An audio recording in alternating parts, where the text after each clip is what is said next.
बिस्मिल्लाहिर्रहमानिर्रहीम। औरतें आटा गूंदते वक्त एक गलती कभी ना करें, घर में पैसों का ढेर लग जाएगा। दोस्तों, आज की हमारी ये वीडियो आप सभी के लिए बहुत ही ज़्यादा ख़ास है और ख़ासकर औरतें इस वीडियो को आखिर तक ज़रूर देखें, क्योंकि दोस्तों आज की इस वीडियो में आपको एक ऐसा ख़ास अमल बताया गया है जिसको हमारी बहनें आटा गूंदते वक्त करेंगी तो उनके घर में कभी भी रिज्क की कमी नहीं होगी। अल्लाह ऐसी औरत की हर दुआ को कबूल फरमाएगा। और साथ में हम आपको ये भी बताने वाले हैं कि रात की बची हुई रोटी फेंकने से घर में कौन सा अजाब आता है और बची हुई रोटियों को खाने से घर में कौन सी बरकत आती है। दोस्तों, एक मर्तबा एक औरत हज़रत अली रज़ी अल्लाह ताला अन्हु की बारगाह में हाजिर हुई और दस्ते अदब को जोड़कर गिड़गिड़ा कर अर्ज़ करने लगी, या हज़रत, मेरी दुआएं अल्लाह की बारगाह में कबूल नहीं होती, ना ही मेरे पास इतना वक्त और ताकत है कि मैं सारी रात बैठकर अल्लाह की इबादत कर सकूं। मुझे आप कोई ऐसा आसान सा अमल बताएं जिसको करने से अल्लाह की बारगाह में मेरी दुआएं पूरी हो जाएं। बस इतना सुनना था कि हज़रत अली रज़ी अल्लाह ताला अन्हु ने फरमाया, ऐ औरत, तुम अपने घर में जो भी काम करो तो अल्लाह को याद करके पूरी सच्चाई के साथ किया करो। जब भी किसी से गुफ्तगू करो तो मोहब्बत व एहतराम से करो। तुम्हारा यही अमल भी एक अजीब इबादत है। और इसके साथ साथ तुम जब भी आटा गूंदने बैठो तो एक मर्तबा बिस्मिल्लाह शरीफ पढ़कर अल्लाह से कहो कि ए अल्लाह, तूने अपनी इस बंदी को याद किया, तूने मुझ तक रिस्क पहुंचाया और रिस्क पकाने की ताकत तूने मुझे अता की। ए अल्लाह, अपने महबूब के सदक़े से मेरी दुआओं को कबूल फरमा। ए औरत, याद रखना, जब अल्लाह का रिस्क इंसान अपने लिए या अपने घर वालों के लिए बनाता है तो उस वक्त अल्लाह से मांगी गई दुआ को अल्लाह कभी भी रद्द नहीं करता। दोस्तों, इसके बाद उस औरत ने फिर पूछा, या हज़रत, ज़िंदगी में मुसीबत और परेशानियां आने की सबसे बड़ी वजह क्या होती है? तो ये सुनकर हज़रत अली रज़ी अल्लाह ताला अन्हु ने फिर फरमाया, ए औरत, याद रखना, अचानक से अजाब आने की सबसे बड़ी वजह अल्लाह के रिज़्क की बद्दुआ ही है।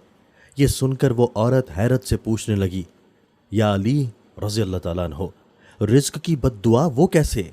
तो ये सुनकर हज़रत अली रज़ी अल्लाह ताला अन्हु ने फरमाया, ऐ औरत, जब इंसान बचे हुए खाने को ज़मीन पर फेंक देता है और उसके बाद वो अल्लाह का रिज़्क ज़मीन में पैरों तले कुचला जाता है तो उस वक्त वो रिज़्क अल्लाह से फरियाद करता है, ए अल्लाह, तूने मुझे इंसान के लिए पैदा तो किया, लेकिन इंसान मेरी कदर से बेवाकिफ़ होकर मुझे पैरों तले कुचल रहा है।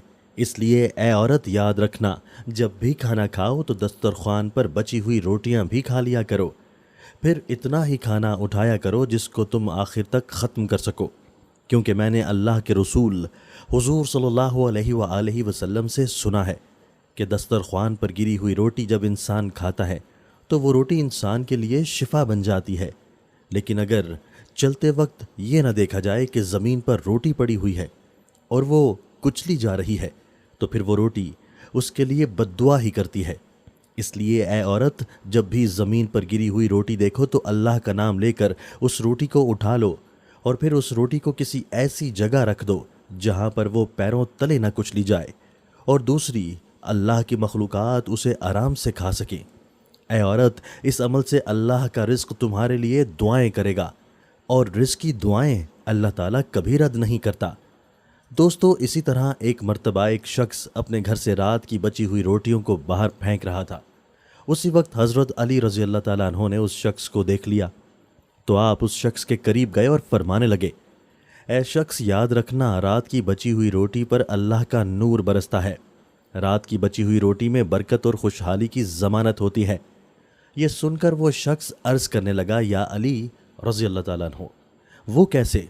तो आपने फरमाया, ऐ शख्स, जब इंसान अपने सामने खाने के लिए रोटी रखता है तो वो रोटी खुशी से अल्लाह के दरबार में फरियाद करती है, ए अल्लाह, तूने मुझे पैदा किया और आज तेरा बंदा जिसे तूने अशरफुल मखलूक़ात बनाया है वो मुझे खा रहा है। लेकिन अफसोस, जब इंसान कुछ रोटी खाने के बाद कुछ रोटी को बचा लेता है तो फिर वो रोटी पूरी रात गमज़दा होती है और अल्लाह के दरबार में फरियाद करती है कि ए अल्लाह, तूने मुझे इंसान के लिए पैदा तो किया लेकिन इंसान ने मुझे ठुकरा दिया। اس کے بعد یہ دیکھ کر اللہ اپنے فرشتوں کو حکم دیتا ہے کہ جاؤ اور اس روٹی پر نور برساتے رہو، جس نے بھی اس کو ٹھکرایا ہے اس کے گھر سے برکت کو اٹھا لو، اور جو کوئی اس بچی ہوئی روٹی کو صبح اٹھ کر کھائے گا تو ایسا شخص خوب برکت اور رحمت پائے گا، کیونکہ اے شخص میں نے اللہ کے رسول صلی اللہ علیہ وآلہ وسلم سے سنا ہے رات کی بچی ہوئی روٹیوں پر اللہ کا نور برستا ہے۔ اس لیے دوستو کبھی بھی رات کی بچی ہوئی روٹیوں کو باہر نہ پھینکا جائے، بلکہ صبح ان کو گرم کر کے کھا لیا جائے۔ آج کے دور میں اللہ تعالیٰ کی طرف سے رزق کی اتنی فراوانی ہے، اتنی ہی اللہ تعالیٰ کی ناشکری کی جاتی ہے، اور اسی طرح رزق کی ناقدری بھی۔ تو حق تو یہ بنتا ہے کہ جتنی ہمارے اوپر اللہ تعالیٰ کی نعمتوں کی فراوانی اور وسعت ہے، ہمیں اتنا ہی زیادہ شکر ادا کرنا چاہیے۔ شکر ادا کرنا تو دور کی بات ہے، ہم اللہ کے فرائض پورے نہیں کرتے۔ اگر ہم اپنے گھروں میں نظر دوڑائیں تو جس طریقے سے ہمارے گھروں میں روٹی ضائع ہوتی ہے وہ کسی سے مخفی نہیں ہے۔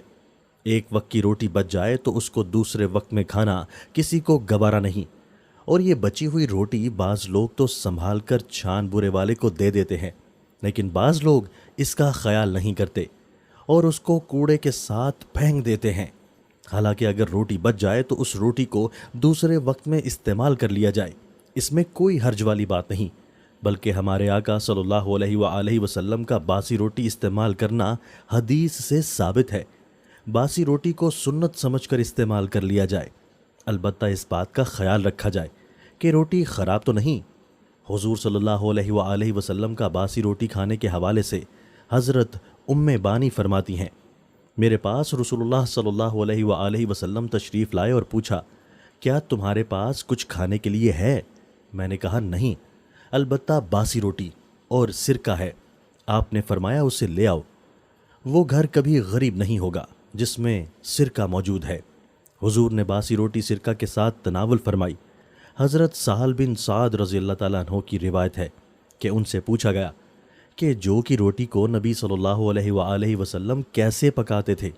تو فرمایا آٹے میں پھونک مار دیا کرتے تھے تاکہ جو موٹے موٹے تنے ہوں وہ اڑ جائیں، باقی کو گوندھ لیا کرتے تھے۔ ایک روایت میں ہے کہ نبی صلی اللہ علیہ وآلہ وسلم کے زمانے میں چھلنی نہیں ہوتی تھی اور وہ اس کو پھونک لیا کرتے تھے اور پھر اس کے بعد روٹی بنا لیا کرتے تھے۔ حضرت ابو بکر صدیق رضی اللہ تعالیٰ عنہ اور حضرت عمر رضی اللہ تعالیٰ عنہ جو کی روٹی کو بنا چھانے کھایا کرتے تھے، آٹا چھنا ہوا نہیں ہوتا تھا۔ آج کل گیہوں کی روٹی بھی بغیر چھنے کھانا مشکل سمجھا جاتا ہے، حالانکہ بغیر چھنے آٹے کی روٹی جلد ہضم ہوتی ہے۔ حضرت ابو ہریرہ رضی اللہ تعالیٰ عنہ سے روایت ہے کہ آپ صلی اللہ علیہ وآلہ وسلم اور آپ صلی اللہ علیہ وآلہ وسلم کے اہل و عیال کو مسلسل 3 دن گیہوں کی روٹی کھانے کی نوبت نہیں آئی، یہاں تک کہ دنیا سے جانے کا وقت آ گیا۔ آقا صلی اللہ علیہ وآلہ وسلم کے گھر میں کبھی ایسا نہ ہوا کہ 3 دن روز کھانا ہو، فاقہ ہوتا تھا۔